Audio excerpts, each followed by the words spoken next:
week we did talk about how we are measured by who and how we love.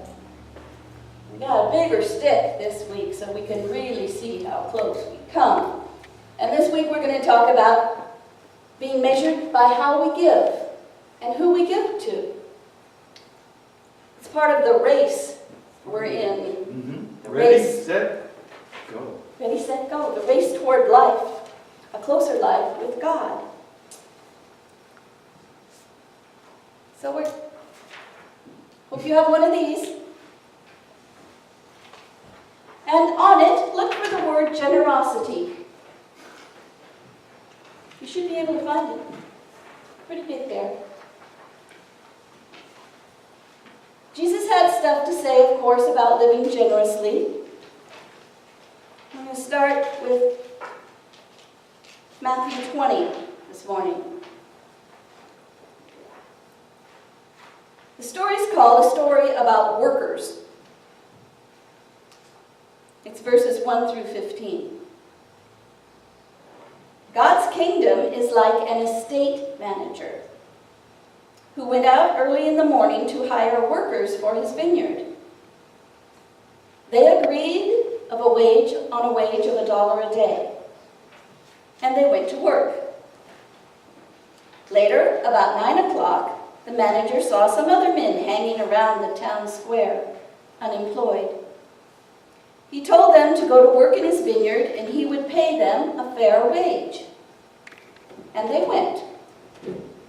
He did the same thing at noon and again at 3 o'clock. At 5 o'clock, he went back and found still others standing around. He said, "Why are you standing around all day doing nothing?" And they said, "Because no one hired us." He told them to go to work in his vineyard. So he's hired people early in the morning, at 9 o'clock, at noon, and at 5 o'clock. Okay. When the day's work was over, the owner of the vineyard instructed his foreman, "Call the workers in and pay them their wages. Start with the last hired and go on to the first." Those hired at 5 o'clock came up and were each given $1. When those who were first hired saw that, It's not fair. they assumed they'd get far more. Not fair. But they'd only worked an hour. Right, So the first ones thought they were going to get more. right. But listen, That's fair. yeah, that's the fair part. If you got $1 for 1 hour, think what I'm going to get. I used to make $1 now. Oh, wow, lucky you.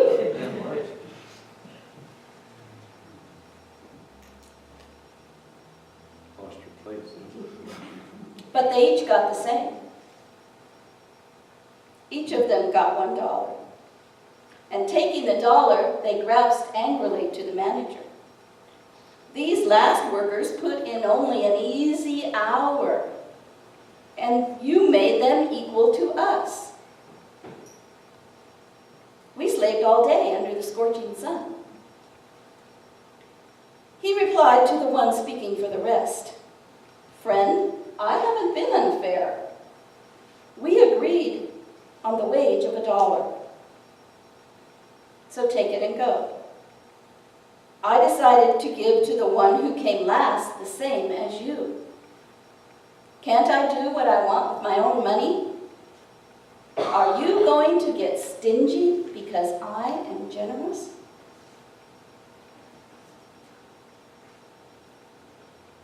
The majority of the workers were complaining about this unreasonable generosity. Are we going to get stingy because I am generous, because God is generous, we want to get stingy? Doesn't seem right. Doesn't seem right. So when I was thinking about that, I thought about sometimes our attitude. Yeah, our attitude. You know, you've been an ordained clergy for a long time. Does that make you special? Does that make you Smarter than the person who's going to be ordained in June? Does that make you maybe more experienced, but does God love you any better? Does God love you more? Does God give you more? And sometimes we who have been around here a long time think, wow, I've been a member there 57 years. Excuse me, I think you just walked in the door. What do you know? But I think this Knew enough to walk in the door. knew enough to walk in the door. And guess what? This is Sunday. This is the first Sunday. This is the only Sunday that counts. And how you are when you leave here. So the guy who got the $1 for 1 hour, that was the deal, right? God says, I give it all to you. Money. Money's always causing problems.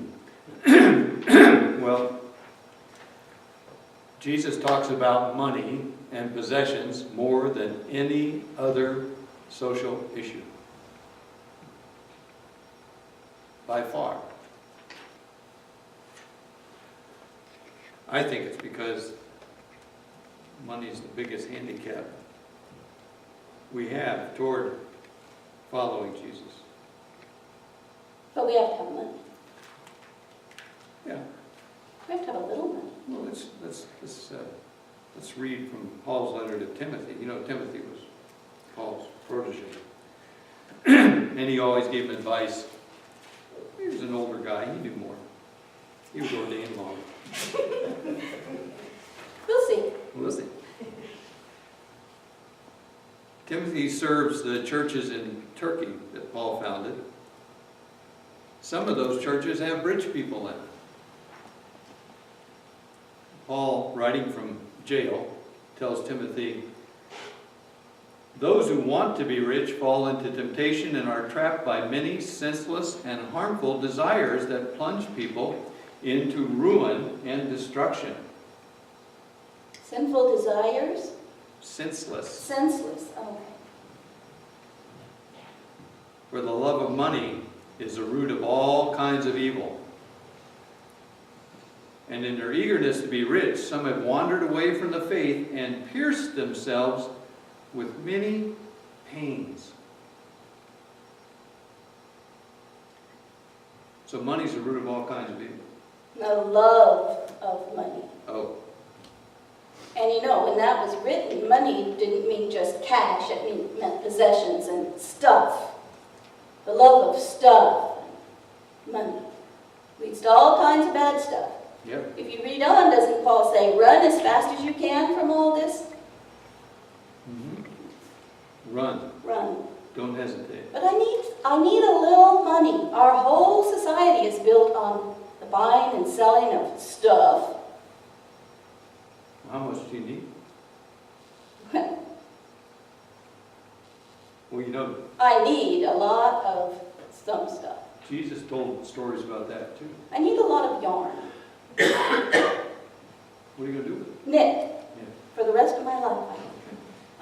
We need to pay the bills, we need food, we need gas for our cars. And in this rural area, most of us need a car. So we need some You money. need stuff. Yeah, you do. But what happens when you want more money than you actually need? There's a story. Hoarding. There's always a Hoarding. story. Yep. Hoarding happens. It's on So- TV. Well, Jesus told about a guy who was doing really well. And he grew so much grain that his barn overflowed. What do I do now? He thought to himself, well, I'll build more barns for all of this grain. And he just built barn after barn after barn. And then he said, I'm set now. I'm set for life. I can retire. I got all my grain in these barns. God said, fool, tonight you die. Then who gets all your barns and your grain? You know, there aren't many times in the Bible when God calls people fool. Calls them foolish quite often, but fool. That's the story Jesus told about wanting more possessions than you actually need. But I want to leave them to my kids. What if it was against the law to inherit stuff? Would you live differently if it was against the law to inherit stuff? What if it all went to the state? Let's see. Then maybe we wouldn't want to save some money. You know the RV, right? The RV bumper sticker? I'm spending my children's Oh, inheritance. yeah. I'm spending my children's inheritance. Yeah. Well, Alice and I were talking about this earlier the week, and she said she heard that you never see a hearse pulling a U-Haul. Right? Isn't that right? Never see a hearse with a trailer hitch. With a Trailer trailer hitch, hitch, there you okay. Or a U-Haul. That's the new version of you can't take it with you. You know about the guy who wanted to take his money with him, right? Well, this guy really had a lot of money.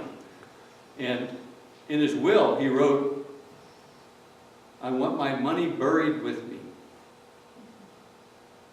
And since he had a lot, after he passed away, his family was concerned. Not that they were. So his kids went up to his wife and said, "You didn't really bury the money with Dad." She said, "It was his last will and testament. Of course I did. I wrote him a check."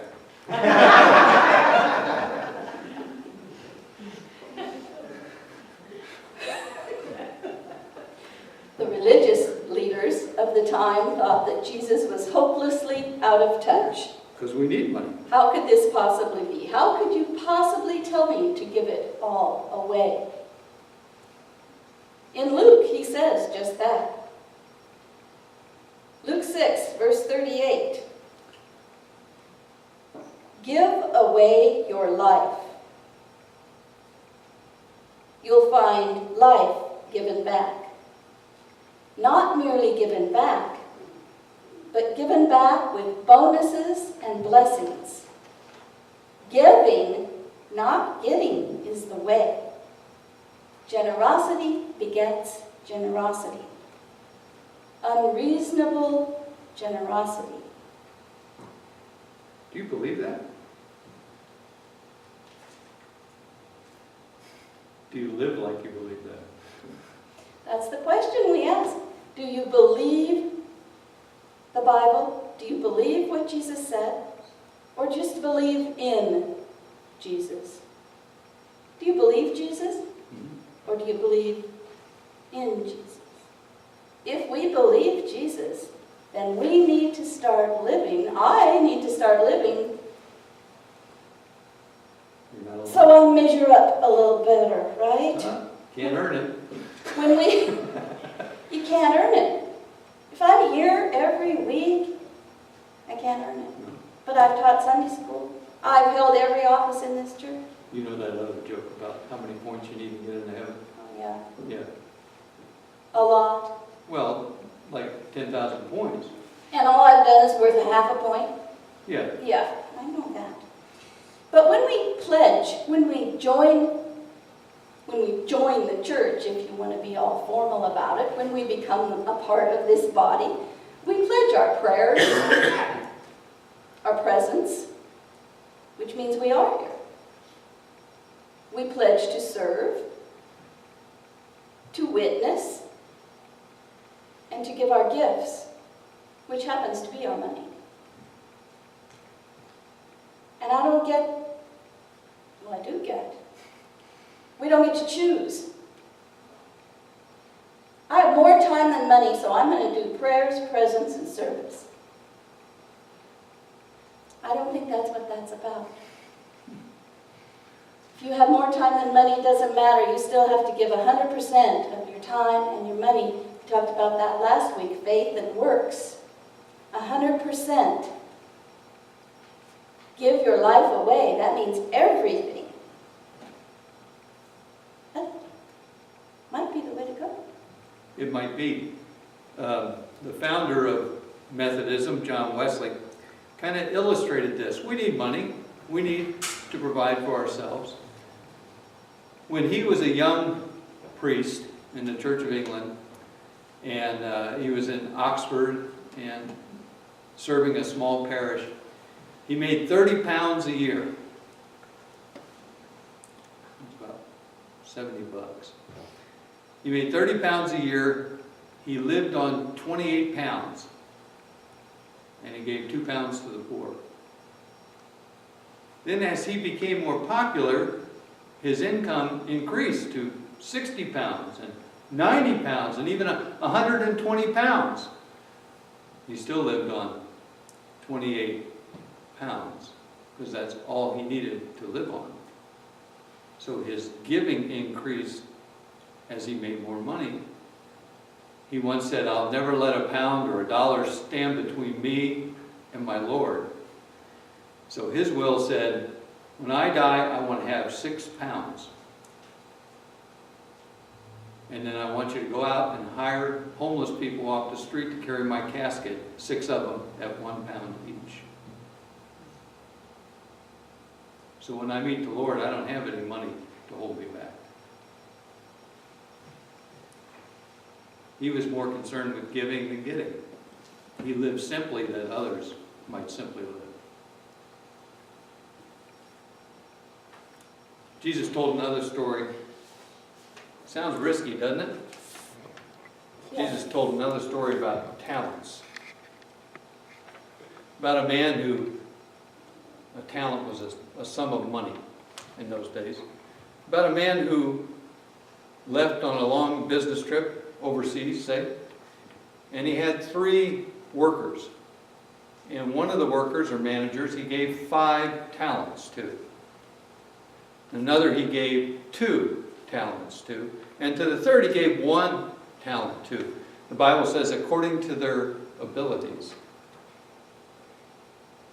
And right away, the man who got 5 talents, maybe it was a woman. Could have been. Could have been.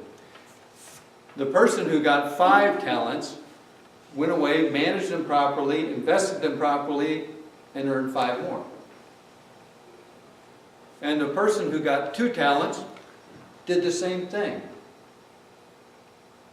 But the person who got 1 talent got scared and ran off and buried the talent in the field. Buried it. Now, it's not about the money necessarily. We all have talents, Gifts. gifts, Things we're good at. things we're good at. Where our great joy meets the world's great need. That's the one. We're supposed to use that. Yes.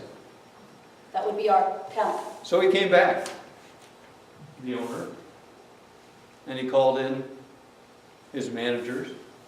And the first manager came in and said, "See, you gave me 5, I'm returning 10. Well done, good and faithful servant. Join in the joy of your master." The next servant came in and said, "You gave me 2, I return you 4. Well done, good and faithful servant. Join in the joy of your master."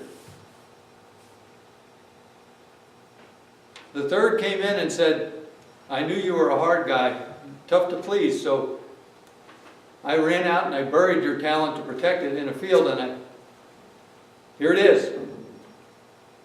Safe and sound. I give it back to you."